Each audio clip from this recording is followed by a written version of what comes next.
या ये कह सकते हैं इन्हें इसे बढ़ाया नहीं जा सकता, इसे बढ़ाया नहीं जा सकता है। किसको? धारणशीलता को। तो वो क्या कहलाएगा? प्राकृतिक चुंबक। ठीक है। अब पूछा जाता है साथियों कि इसके एग्जाम्पल क्या है। ठीक है, चलिए बहुत चले। अब जब इसकी धारणशीलता सीमित है ना, तभी तो आगे जाके हमें समझ में आया कि हमें क्या करना चाहिए, कृत्रिम चुंबक बनाना चाहिए। तो बेटा इसके उदाहरण क्या है? इसके उदाहरण क्या है, चलिए समझते हैं। तो पहला इसका उदाहरण जो आप सभी जानते हैं वो क्या है? Magnetite Fe3O4। पहला उदाहरण क्या है? Magnetite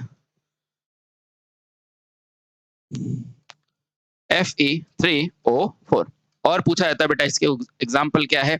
haematite Fe2O3। ये क्या है? हेमेटाइट। हेमेटाइट इसको क्या बोलते हैं? Fe2O3।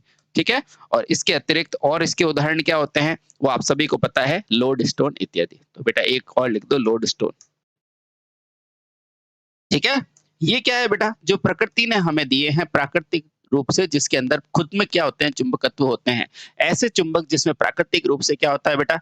चुंबकीय गुण विद्यमान होता है, जिसके चुंबकीय गुण को बढ़ाया नहीं जा सकता है, उन्हें क्या बोला जाता है? प्राकृतिक चुंबक।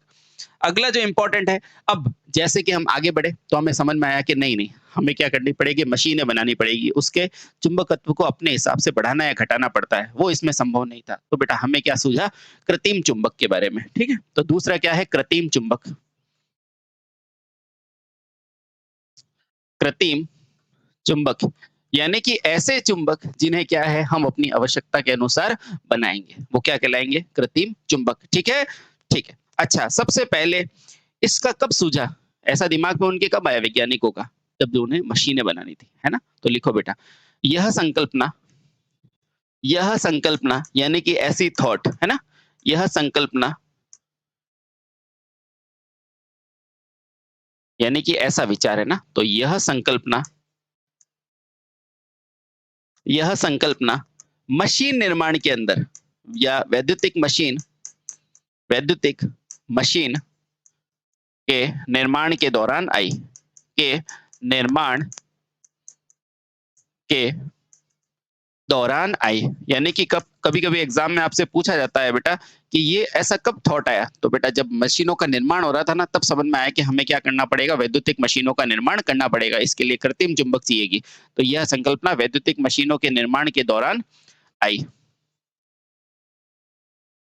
पहला पॉइंट तो ये सबसे इंपॉर्टेंट है। ठीक है, चलिए बहुत सही।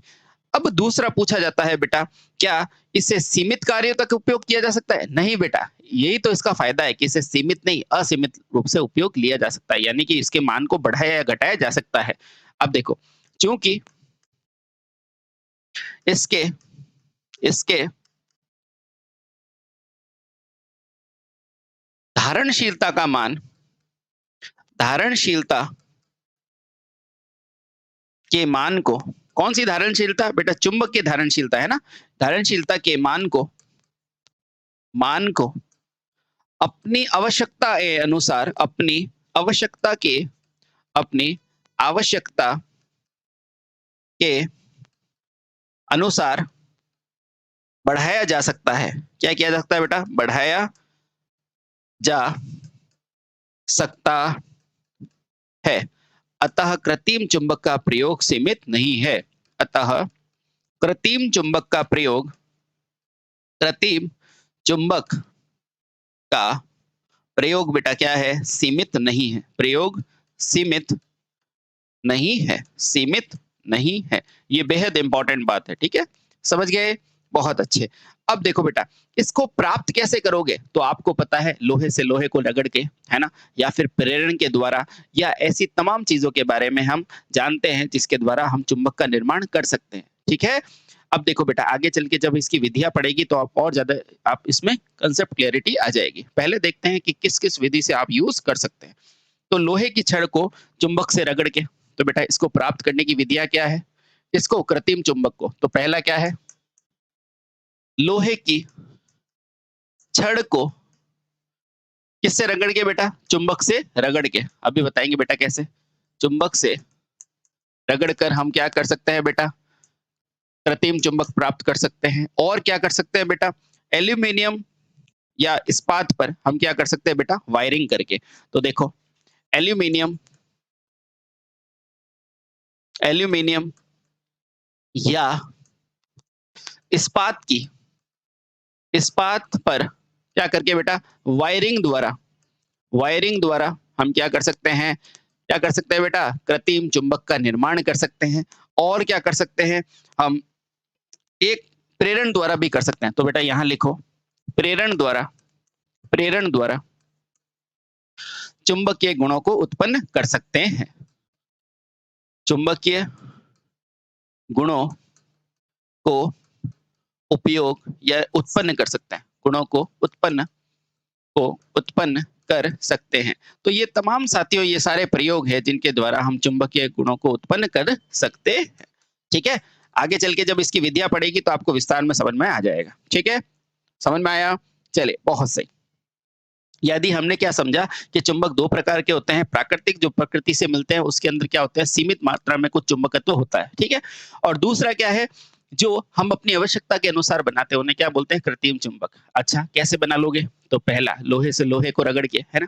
और दूसरा क्या करते हैं बेटा, प्रेरण की विधि से बनाते हैं। और तीसरा कैसे बनाते हैं, एल्यूमिनियम या फिर इस्पात के फॉर्मर पर वायरिंग को लपेट के। और ये वायरिंग किसकी होती है, कॉपर की। ठीक है, समझ गए?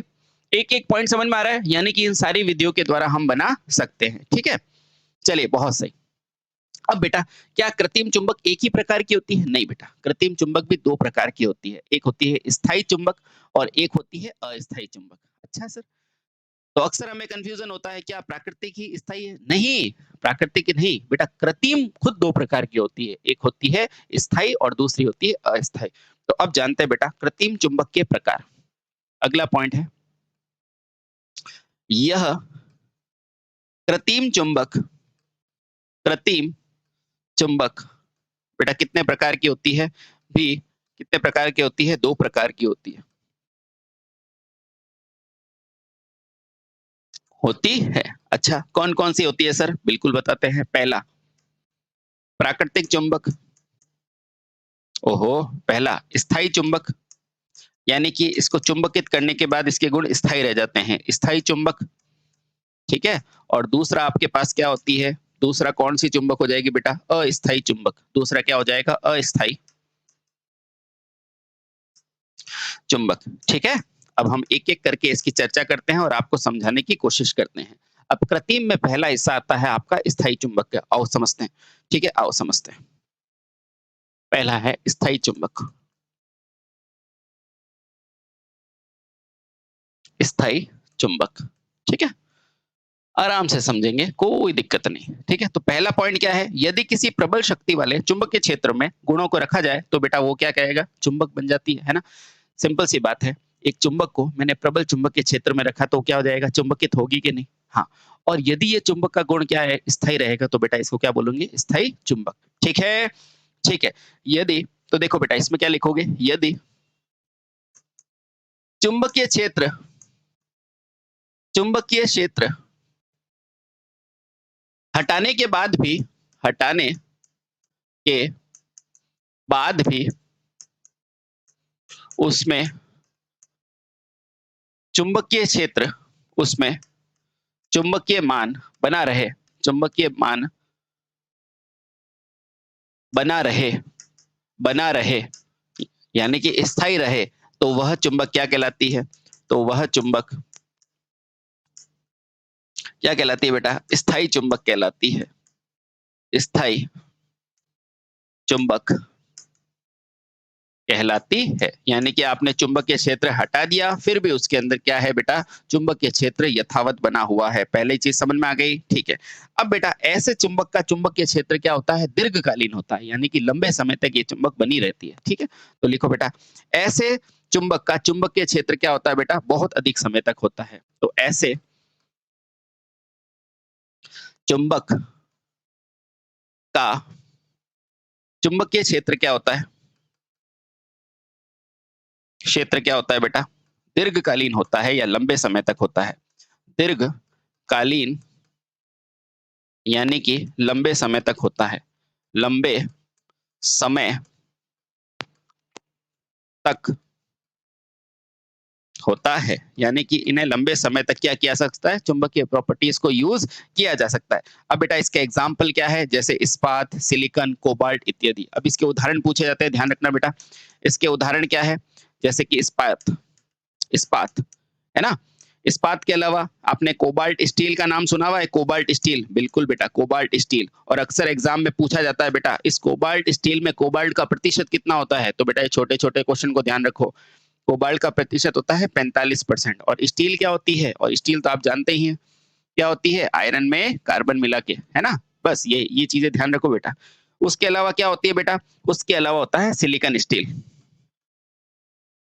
Silicon steel. तो बेटा ये वो स्टील है जो क्या होती है बेटा, स्थायी चुंबक बनाती है ना। समझ गए। तो ये सारे पॉइंट बेहद महत्वपूर्ण हैं, ठीक है। अब बेटा इसका प्रयोग कहाँ आता है, अब जानने की कोशिश करते हैं। तो देखो इसका प्रयोग, ये क्या आ गया, चलिए यहीं देख लेते हैं बेटा। तो इसका प्रयोग आप क्या करोगे, छोटी मशीन है जैसे कि डायनेमो, डायनेमो का नाम जानते हैं, बिल्कुल बेटा डायनेमो होते हैं ना, जैसे आप बाइक चलाते हो तो इसके छोटे छोटे इंडिकेटर्स वगैरह वो सब डायनेमो से चलते हैं, यानी कि स्मॉल डीसी जनरेटर। उसके अलावा और क्या क्या हो सकते हैं इसमें, डायनेमो हो सकता है, हेडफोन हो सकता है, जो आपका हेडफोन होता है ना ये वाला, है ना, उसमें भी यही चुंबक होती है, स्थायी चुंबक, हेडफोन, है ना, वगैरह में बेटा यही चुंबक पाई जाती है। तो इसके उदाहरण क्या हो गया, जैसे डायनेमो और हेडफोन। अब बेटा प्रयोग की दृष्टि से, प्रयोग की दृष्टि से ये चुंबकें क्या होती है बेटा, अलग अलग प्रकार की होती है स्थायी चुंबक, जैसे कि छड़ चुंबक होती है, जैसे कि बेलनाकार चुंबक होती है, जैसे कि मान लीजिए आपकी रिंग हो गई। तो बेटा इनके आधार पर इन्हें चार भागों में बांटा जाता है। एक एक कर कर हम इनके बारे में चर्चा लेने की कोशिश करते हैं। देखो बेटा पहला क्या है, अब देखो सबसे पहले ये कौन सी चुंबक है, आप बताओ, ये क्या छड़ जैसी लग रही है कि बेलन जैसी लग रही है। तो आप कहेंगे सर ये छड़ जैसी लग रही है, तो बिल्कुल सही साथियों, इसका नाम क्या है, छड़ चुंबक, छड़ चुंबक, ठीक है। अब दूसरा क्वेश्चन सारा आप ही बताएंगे, देखना। ये देखो इसकी ये लंबाई है और एक चौड़ाई है। बेटा लंबाई और चौड़ाई अलग अलग है कि नहीं है, तो बेटा जहां लंबाई और चौड़ाई अलग होती क्या बनाती है, आयत। तो बेटा इसका आकार सामान्यतः कैसा होता है, आयताकार, सामान्यतः कैसा होता है, आयताकार, है ना। अब कोई कह देगा कि सर ये वर्ग भी हो सकती है, तो हो सकती है, डोंट वरी। सामान्यतः क्या होता है, आयताकार। अगर आपने गणित पढ़ी होगी तो आपको पता होगा, एक आयत ही होता है जो वर्ग होता है, ठीक है। हाँ समझ गए, समझ गए। अब बेटा इसका यूज कहाँ करेंगे, इसका यूज करेंगे हम छोटी मोटर्स में, प्रयोगों में, उद्योगों में। तो इसका यूज कहाँ करेंगे, छोटी मोटर, यानी कि छोटी मशीन में करेंगे, है ना। उद्योगों में, उद्योगों में कैसे करेंगे सर, डायनेमो बनाने के लिए, है ना, उद्योगों में करेंगे। और कहाँ करेंगे, ये छोटे छोटे यंत्र होते हैं ना जैसे हेडफोन वगैरह, बेटा इसमें भी क्या होते हैं, छोटी छोटी चुंबक लगी रहती है, तो बेटा वहां पर भी करते हैं। इसके अतिरिक्त इन्हें प्रयोगशाला में यूज किया जाता है। सब प्रयोगशाला में छोटे डिवाइस बनाने के लिए, जो छोटे छोटे गैल्वेनोमीटर के पास नहीं रहते वो हेडफोन, बेटा उसमें लगती है। प्रयोगशाला में भी इसका यूज किया जाता है, ठीक, समझ गए। तो ये क्या है, छड़ चुंबक है, कौन सी चुंबक है, स्थायी है, सामान्यतः क्या है, आयताकार इसका आकार होता है, आयताकार आकार लिख देता हूं, ठीक है। वर्ग भी हो सकती है, शर्माने की जरूरत नहीं है। छोटी मशीनों में, उद्योगों में और प्रयोगशाला में इसको यूज करते हैं। अब देखो बेटा इसका चेहरा कैसा है ना, कैसा लग रहा है इसका चेहरा, है ना, घोड़े की नाल जैसा लग रहा है कि नहीं। हाँ तो बेटा इसको क्या बोलते हैं, घोड़े की नाल, घोड़े की नाल प्रकार का चुंबक, अच्छा प्रकार का चुंबक। अब आप कहेंगे इसका नाम घोड़े की नाल क्यों रखा, अरे बेटा किसी का नाम, किसी की शक्ल गधे जैसी होगी तो गधा नाम होगा ना। तो ये देखो ये क्या है, घोड़े की नाल जैसा है, तो बेटा ये क्या है, घोड़े की नाल के प्रकार का चुंबक, ठीक है, समझ गए, बहुत सही। अब इसका प्रयोग कहाँ करेंगे, तो ऐसे डिवाइस में होगा जहां पर मुझे बेलन स्वरूप क्या लेनी पड़ेगी बेटा, क्या लेनी पड़ेगी, आकार की जरूरत होगी, ठीक है। तो इसका प्रयोग कहाँ होगा, मेडिकल डिवाइस में, मशीनों में। तो इसका प्रयोग कहाँ होगा बेटा, मशीनों में। इसके अलावा कहाँ होंगे, मेडिकल, ये जो डिवाइस बनते हैं ना बेटा उनमें, मेडिकल डिवाइस में इन सब का क्या होता है बेटा, उपयोग होता है। और ये क्या है, स्थायी चुंबक की दूसरी कैटेगरी है, ठीक है, समझ गए। ये पहली कैटेगरी और ये दूसरी, ठीक है। चलिए आगे अगला, ये क्या दिख रहा है बेटा आपको, गोल गोल, थोड़ा गौर करके देखो ये क्या है। तो ये रिंग नहीं दिख रही है आपको, रिंग होती है ना अंगूठी, ये उस आकार की है। तो बेटा तीसरा क्या होता है, रिंग प्रकार की चुंबक, रिंग प्रकार की चुंबक, ठीक है, बहुत सही। अच्छा सर इसको रिंग प्रकार की इसका उपयोग कहाँ होगा तो ये पूछेगा बेटा। तो आप जानते हैं जो टीवी होते हैं रिकॉर्डर्स होते हैं बेटा उनमें इसका उपयोग करते हैं। तो इसका उपयोग कहाँ करोगे जैसे कि टेलीविजन टेलीविजन उसके अलावा रिकॉर्डर ना जो साउंड रिकॉर्डर्स होते हैं ना बेटा उसके अपन इसका यूज करते हैं। ठीक समझ गए बेटा। ये क्या है बेलन देखिए बेलन। अब आपको पूछा जाता है इसका नाम क्या है तो बेटा इसको कहते हैं बेलनाकार छड़ चुंबक। इसका नाम क्या है बेलनाकार।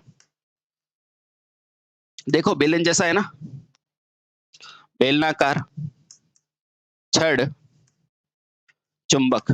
ठीक है ये कौन सी है तीसरी और ये कौन सी है चौथी। अच्छा बेलनाकार छड़ चुंबक है तो बताओ इसका प्रयोग कहाँ करोगे जल्दी से बताओ। तो आप सभी कहाँ करेंगे इसका उपयोग जल्दी से बताओ। घोड़े की नाल में बेटा एक और लिख दो इसका यूज मापन यंत्रों में भी करते हैं। मापन यंत्रों में है ना जो आप परमानेंट मैग्नेट कॉइल वगैरह बनाते हैं ना मापन यंत्रों में भी इसका यूज किया जाता है ना। ये बेलनाकार का यूज कहाँ करेंगे जल्दी से बताओ। इसका करेंगे हम मेडिकल डिवाइस और इन सब में। ठीक है तो छोटी छोटी इलेक्ट्रॉनिक्स युक्तियां बनाने में इलेक्ट्रॉनिक युक्तियां बनाने में इलेक्ट्रॉनिक युक्तियां बनाने में इसका यूज किया जाता है। ठीक है नॉर्मली तो बेटा शेप देके पूछता है कि क्या है बाकी आपको इतना कुछ नहीं पूछेगा। ठीक है समझ गए। और रिंग का यूज आपने लिख ही दिया टीवी रिकॉर्डर्स में और इनमें ये सारी चीजें आप लिख चुके हो। ठीक है चलिए अब हम पढ़ते हैं बेटा स्थायी चुंबक के बाद अस्थायी चुंबक। स्थायी चुंबक के बाद चलिए अब बेटा स्थायी चुंबक आप अच्छे से जान पाए हो है ना। अब जानेंगे अस्थायी चुंबक क्या होता है। ठीक है तो चलो वही जिसके गुण समाप्त नहीं होते हैं। तो बेटा दूसरा प्रकार क्या है अस्थायी अस्थायी चुंबक है ना। अस्थायी चुंबक आओ जानने की कोशिश करते हैं क्या होता है बेटा। जैसा कि नाम से ज्ञात होता है इनके चुंबकीय गुण को क्या कर सकते हैं बेटा उत्पन्न कर सकते हैं और नष्ट भी कर सकते हैं। तो लिखो बेटा इस प्रकार के चुंबकीय गुणों को स्वतः नष्ट किया जा सकता है या फिर ऐसे लिखो यदि यदि चुंबकीय क्षेत्र हटा लिया जाए। चुंबकीय स्थायी में क्या था चुंबकीय क्षेत्र हट भी गया था फिर भी उसके गुण थे। बेटा इसमें क्या था यदि चुंबकीय क्षेत्र को हटा भी दिया जाए हटा भी दिया जाए या ऐसे लिखो बेटा यदि चुंबकीय क्षेत्र को हटा दिया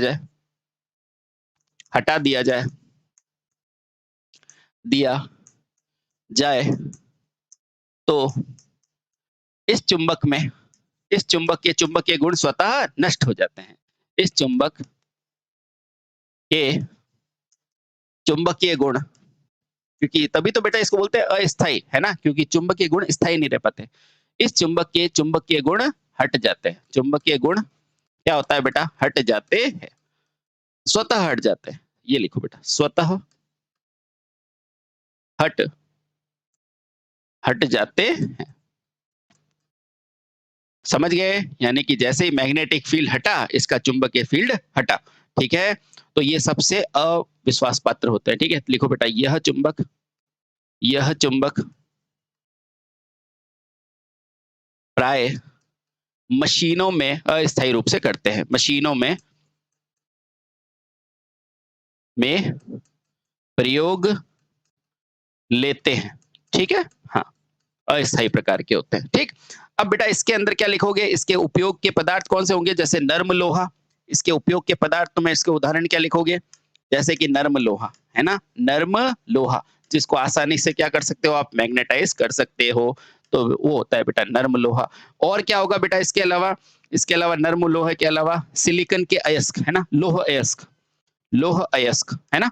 और ऐसे लोह अयस्क जिससे में क्या मिलाते हो सिलिकॉन।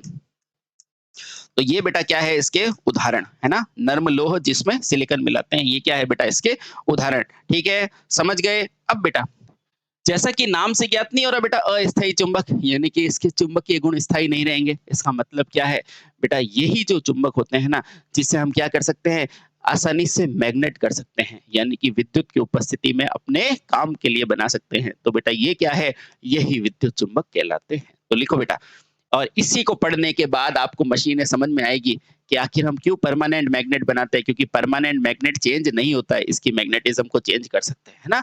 तो बेटा इसी का अन्य नाम क्या है, या दूसरा नाम, इसी चुंबक